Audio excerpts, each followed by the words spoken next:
Hey guys, in this episode of the TOWTalk podcast, Neil and I share some good news regarding sales tax in Orange County.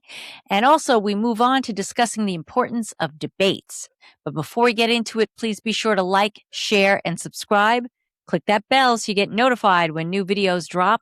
And leave us a comment of 7 words or more to feed that algorithm. Also, please be sure to subscribe to our sister channel, The Daily Gripe, also here on YouTube.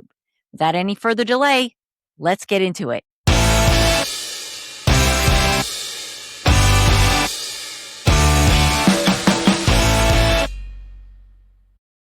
All right, we're going to talk about sales tax in Orange County. So we're going to move on to that. That'll be quick. Yeah, some good news. Actually, good news for the county, because this is going back to an issue where I guess they were giving us more of the sales tax than we should have been, or vice versa. No, so what happened is that the county was sharing 0.75% more than they were allowed to by law, by state law. Right. Okay, with local municipalities. So basically, the state came in and said, "You're sharing too much. You can't share that much. Not only are you not allowed to share the 0.75%, but your local municipality need to pay back the 0.75% that they've been receiving for the last more than a decade." Right? Like that was essentially what was going on behind the scenes, which would have literally bankrupted every local municipality in Orange County. So the state Senate, the state assembly, thanks to Senator Skoufis and Assembly Person Kay, Ekis, Mar, all of them worked together to ensure that that the bill passed, that the Orange County got home rule, and that Orange County could share with the local municipalities at 0.75%, and so therefore that money will now be released because it was signed by the governor. So thank you very much, Governor Hochul. Did something good and helped us out. We appreciate it. And then on top of which, the Orange County legislature passed a $2 cap on sales tax. So when you go and fill up your tank, you're not being taxed on anything over $2. Really? Okay. A gallon. So, which is great news for residents here. It's a small savings, but it's a savings nonetheless. And then on top of which, we just learned that the county has collected $7 million more in sales tax than they had budgeted for at this point in time. Now, remember, understand what that means, right? Everything is costing more. It's not like people are really spending less. Everything is costing more, thanks to gas prices and everything else, and tariffs, and you name it, right? Yeah. And so therefore, the county is collecting more money. Now, remember, if things are costing more for you, they're costing more for the county, and they're costing more for your local municipalities. So really what it is it's just an offset of if you think you deserve that money back, just understand that if you're paying more, it's offsetting the higher costs that the county and local municipalities are paying. Just is what it is. It sucks for all of us. I think the argument about, I think there's a better argument to be made that sales tax is regressive and that we should have a wealth tax.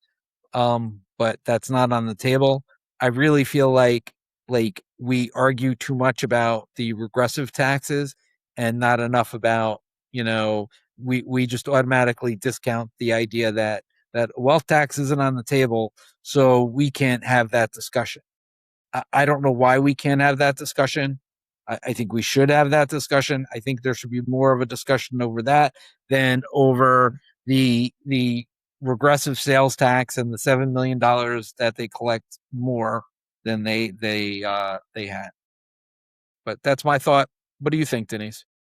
No, I agree, but I've said that before that we need to tax the wealthy and have them pay their fair share because they're not, and they're insisting they don't want to, and we're seeing the fallout from that, especially when they're getting massive tax cuts. We're not seeing that, and we're actually being taxed more, right? Tariffs is a tax.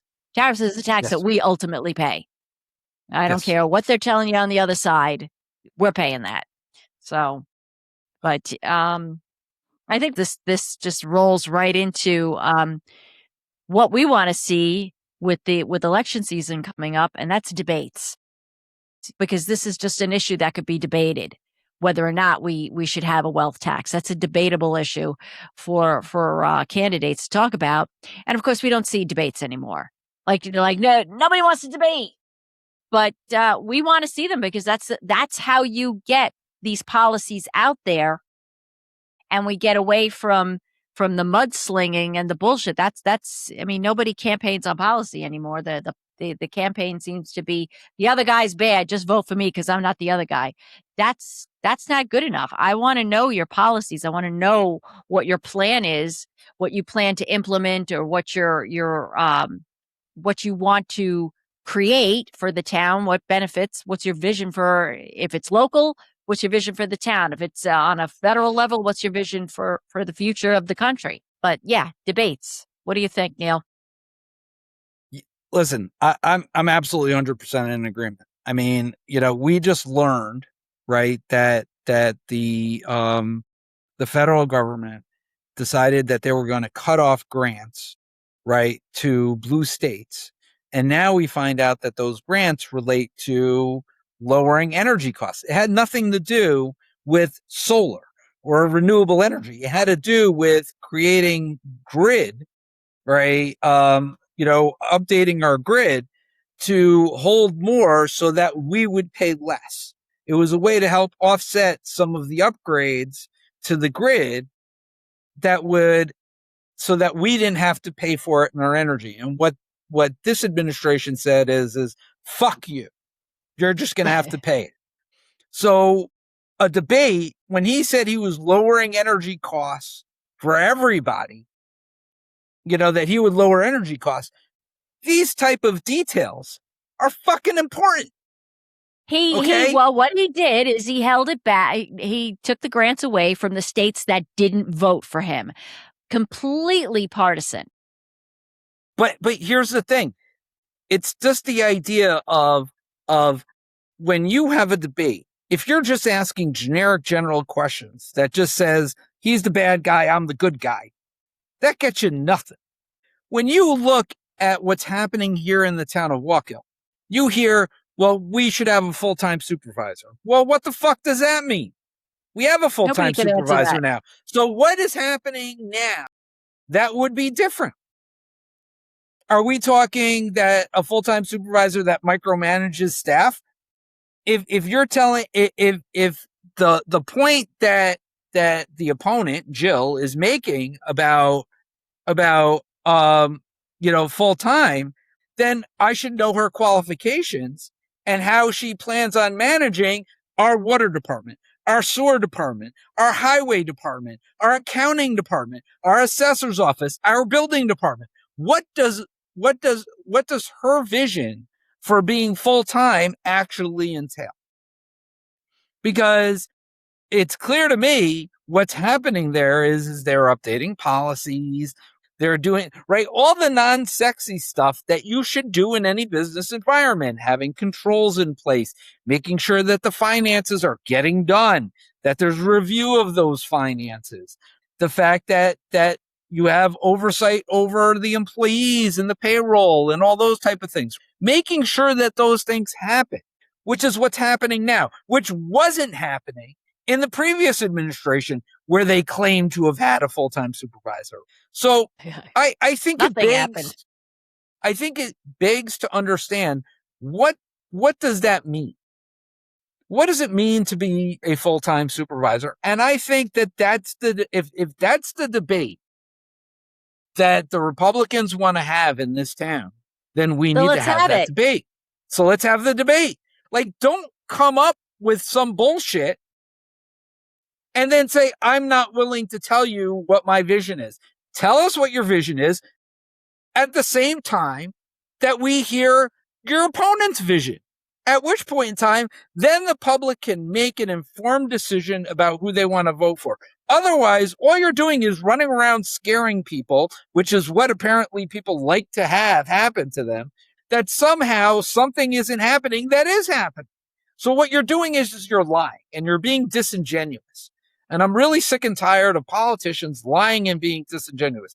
Step in front of a goddamn podium and debate. That's what we want to see. We want to see actual real debate among our local elected officials. I don't even give a shit what fucking town you're in, whether it's town of Wallkill, town of Wayanda, town of Newburgh, town of whatever fucking town you're in. Reach out to us. we want to host a debate because we know a lot about local government and we want to help people, right, make informed decisions. And this is an important job. I'm not going to lie. It's an important job, right? And we should all understand what your vision is, not just a slogan on a sign that says, well, I'm going to be full time. Well, does that mean that you're giving up your pastor gig? Are you no longer going to be a pastor of a church? Are you no longer going to be selling real estate? Is that what that means? Right? Good question. Like what does it entail? Are you going to just be there 9 to 5 and therefore not accessible to people on the weekends or in the evening? Or after hours. Yeah. Like, is that what you're trying to tell us? Again, are you trying to tell us that you want to micromanage departments that you know nothing about? What is your level of knowledge of these departments? Do you have an ability to micromanage them? Or are you just going to get in the way of town employees from doing their job because you want to appear more knowledgeable than you are? And I think that listen, it's a valid debate. Plus, a debate, no offense, might actually prevent another Supervisor Richardson from getting in office. This idea, and I'm not saying that she's bad, again, not a knock on her, but that idea of somebody who's combative, okay, right, who's not going to work with others, okay, a debate might actually reveal how you communicate to others in a different fashion other than being one-on-one, okay? And again, not a knock on her. I think she has a lot of strengths. I don't think one of her strengths is that team environment or, in her ability in communicating with the public. Okay. There are clearly issues there. And those aren't issues of me saying that. These are clear issues. And I'm not saying she can't overcome those issues. And I'm not saying that Jill has those issues. But how do we know? Unless you get in front of an audience and you take questions that may make you uncomfortable. Like, what are you going to do that first meeting when that family comes whose water has been contaminated, their well water has been contaminated by a building project that was done in the community, okay, that was approved and done in your community, and who's leaching salt into the water?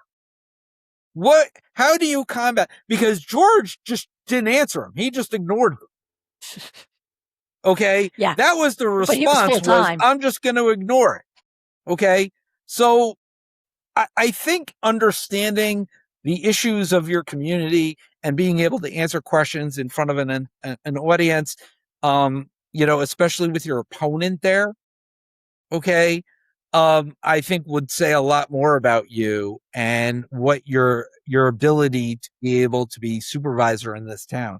And this goes for Frank too, who's in the job right now. But Frank has agreed to a debate. He reached out to me and he said, I want to debate. I'm ready to go. And again, this could be more than one debate. Like, so I get that people have off nights. Let's have 3 debates. Let's schedule 3 debates throughout the summer. We can negotiate on topics. We can negotiate on questions, or categories that you feel you want asked. We can even have it so that you're asking each other questions and have a formal debate process. I think it really helped people to hear when Ralph Carr, the supervisor candidate from last year, and Frank D'Andato debated at Wildflowers. That was not a formal debate. There was a lot of chaos involved in that debate, but it was something to hear both of them. I heard a lot of feedback from those people at Wildflowers who said like it was, they were very happy that it happened. Okay. Right. Because they were able to engage with the candidates. Right. And ask them questions. Right.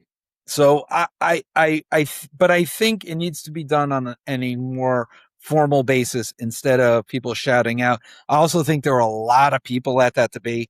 In other words, there were a lot of candidates. It included the judges, it included the councilmen, right. and county legislators. All right. Just supervisor. Yes. And we could even do it, at least one of them as a live stream where, people can pop on and we could ahead of time field a number of questions from the community for the candidates and then and then have them, give their responses live if you want. We can do town hall style. We can do that's what I mean. style, I guess, that's kind of right? what I'm saying. Right. We could do debate style. We can do this live somewhere else. We can do all 3. We can do whatever you want. We are an open book here at TOWTalk, right? Like, we are an open book. We are happy to do whatever debate you want to do. And again, even if the councilmen want to debate, we're here. Reach out to us. We feel that everybody, listen, you want a job? Here's your job interview. And it may suck that me and Denise are that Denise is a Democrat and that I'm an independent. You may not want to answer our questions. Again, we are open.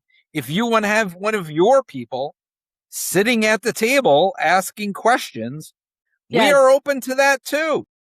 Right? Denise will moderate the 2 of us. And she has no problem smacking us around. That's it. Taking control things here. So with that, post your comments below. Let us know if you want to, see a debate. We need to get to know if you're in favor of debates. Definitely let us know. Let's get that out there to the candidates so that we can tell them, hey, listen, people want this. Because really, we haven't seen debates in years. Like, nobody does it anymore. And when it's done, it's like it goes off the rail and they don't stick to the policy. We're going to stick to the policies. We're going to stick to the issues. Yeah. I think George refused to debate Frank. In fact, he no-showed a debate with Frank at Wildflowers. Right? Yeah, he no-showed a debate with Frank at Wildflowers, and Ed Diana had no opponent. There really weren't. Dan DePue never debated anybody. Although I think he would have, had it come up. I know when I ran, George refused to debate me. I think really the first debate we really had was Frank against Ralph at Wildflowers last year, and that really wasn't even a debate. You can't even really call that a debate. So I think I would like to get overdue. We are way overdue. We are this community is way overdue. Hey, listen, we could even do it at the high school. I think it would be great. We can reach out to the high school, and we can get students in there. We can make it an educational experience too. We keep talking about children in the school. Let's do it at the high school. Come on. All right, guys. Let us know what you think in the comments. Leave us a comment of 7 words or more to feed the algorithm. And as always, like, share, and subscribe. And follow us on the Daily Gripe. That is our channel where we take on more nationwide and even international topics as well. And watch us every Tuesday night at 8 p.m. for a live stream. And we will see you soon, guys. Thanks so much for watching, and we will see you soon. Take care, guys. Love you. Peace out.